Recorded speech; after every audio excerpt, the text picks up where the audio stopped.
दोस्तों रिलायंस पावर की बात करें तो यहाँ पे बहुत सारी अपडेट निकल के आ रही है जिनको हम एक एक करके डिस्कस करेंगे। रिलायंस पावर ने अपने शेयर होल्डर की मीटिंग रखी है।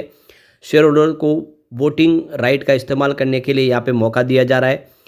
क्या है पूरा मसला उसको समझने की कोशिश करेंगे इस वीडियो के माध्यम से। इसके अलावा निफ्टी के अंदर शामिल होने की बड़ी गुड न्यूज़ है।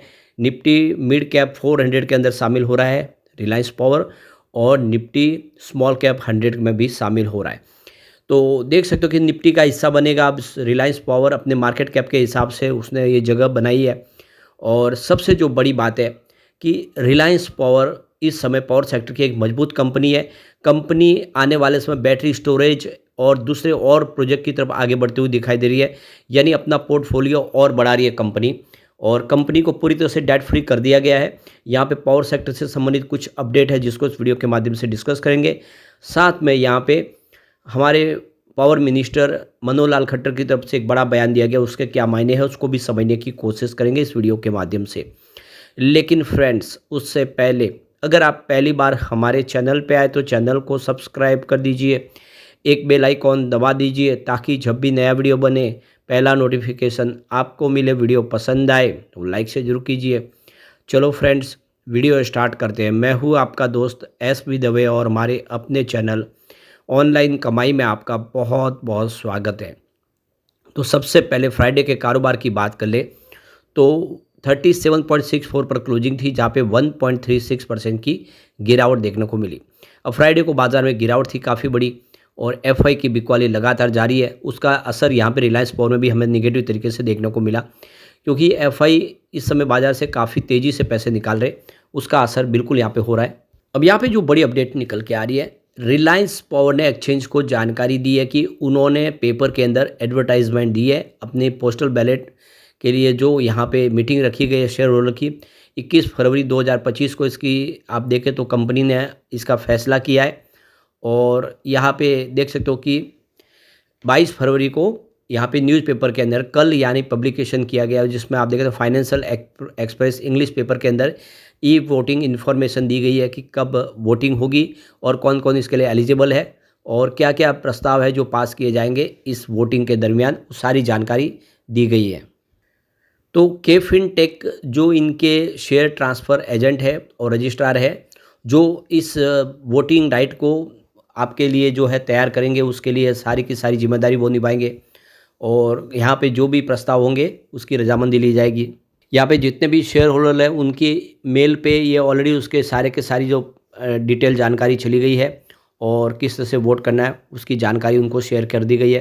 तो यहाँ पे ई वोटिंग के लिए टाइम पीरियड शुरू हो चुका है 10 बजे सुबह, शनिवार 22 फरवरी 2025 से कल से आप इसमें वोटिंग राइट के लिए तैयार हो चुके हैं।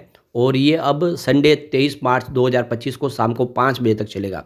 तो महीना भर आपके पास है, आप कभी भी अपने ई वोटिंग राइट का इस्तेमाल करके जो भी कंपनी के प्रस्ताव उसके फेवर में या उसके खिलाफ वोट कर सकते, ये आपका अधिकार है।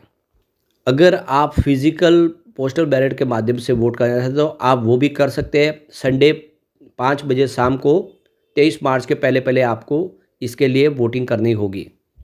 अब यहाँ पे एक बात आपको गौर करनी है कि कंपनी ने इसकी कट ऑफ डेट दे दी है, यानी वो डेट जब शेयर होल्डर उसके लिए एलिजिबल है वोटिंग करने के लिए, और वो है 14 फरवरी 2025। तो इसका मतलब ये है कि 14 फरवरी 2025 के पहले पहले अगर आपने शेयर खरीदे हुए हैं और आपके डीमेट अकाउंट में वो शो हो रहे, तो आप एलिजिबल है, आप इस वोटिंग राइट का इस्तेमाल कर सकते। तो इस डेट को आपको खास ध्यान रखना, 14 फरवरी 2025 ये कट ऑफ डेट है आपके लिए। और आप भी उस वोटिंग राइट का इस्तेमाल पूरे कर सकते हैं। जो भी प्रस्ताव है उसके खिलाफ या आपने वोट दे सकते हो या उसके फेवर में भी दे सकते हो, आपकी मर्जी है। लेकिन ज़्यादा करके सारे जो फेवर में ही आते हैं, क्योंकि कंपनी जो प्रस्ताव लाती है वो शेयर होल्डर के लिए हित के लिए ही है। अब जो यहाँ पे बड़ी गुड न्यूज़ निकल के आ रही है, Nifty mid small cap 400 index का रिव्यू किया गया और उसमें बहुत सारे स्टॉक को ऐड किया गया। करीब 28 स्टॉक है जिनको यहाँ पे इसके अंदर एंट्री दी गई है, जिसमें ओला इलेक्ट्रिक है, एनटीपीसी ग्रीन, रिलायंस पावर, विशाल मेगा मार्ट, ये और बहुत सारे स्टॉक है। वो 28 स्टॉक है जो यहाँ पे इंटर हो चुके हैं और अब ये निफ्टी मिड स्मॉल कैप 400 के अंदर ट्रेड करते हुए दिखाई देंगे।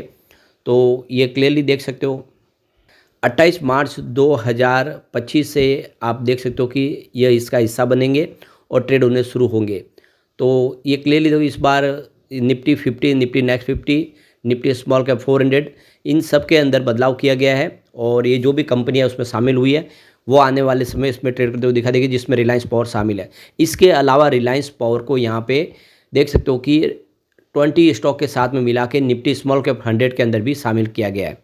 तो ये दो इंडेक्स के अंदर अभी ट्रेड करता हुआ चालू रहेगा। एक तरफ तो निफ्टी स्मॉल कैप 100 और एक Nifty mid cap small cap 400 के अंदर, दोनों में इनको शामिल कर लिया गया रिलायंस पावर को। ये रिलायंस पावर के लिए काफ़ी बड़ी गुड न्यूज़ है और आने वाले समय एक है कि निफ्टी का हिस्सा बनने के बाद यहाँ पे काफ़ी बड़ा फ्रेश इन्वेस्टमेंट भी आना शुरू होगा। काफ़ी जो निवेशक है वो निफ्टी के अंदर उसको देख के उसके हिसाब से निवेश करते हैं, उनका इन्वेस्टमेंट भी रिलायंस पावर में आना शुरू हो जाएगा। तो ये रिलायंस पावर के लिए एक काफ़ी अच्छी गुड न्यूज़ है और आप देख सकते हो कि एक तरह से यह एनएससी की तरफ से रिलायंस पावर को गिफ्ट है, उनके लिए काफ़ी बड़ा मौका है। रिलायंस पावर के शेयर होल्डर है उनके लिए भी फ़ायदा है।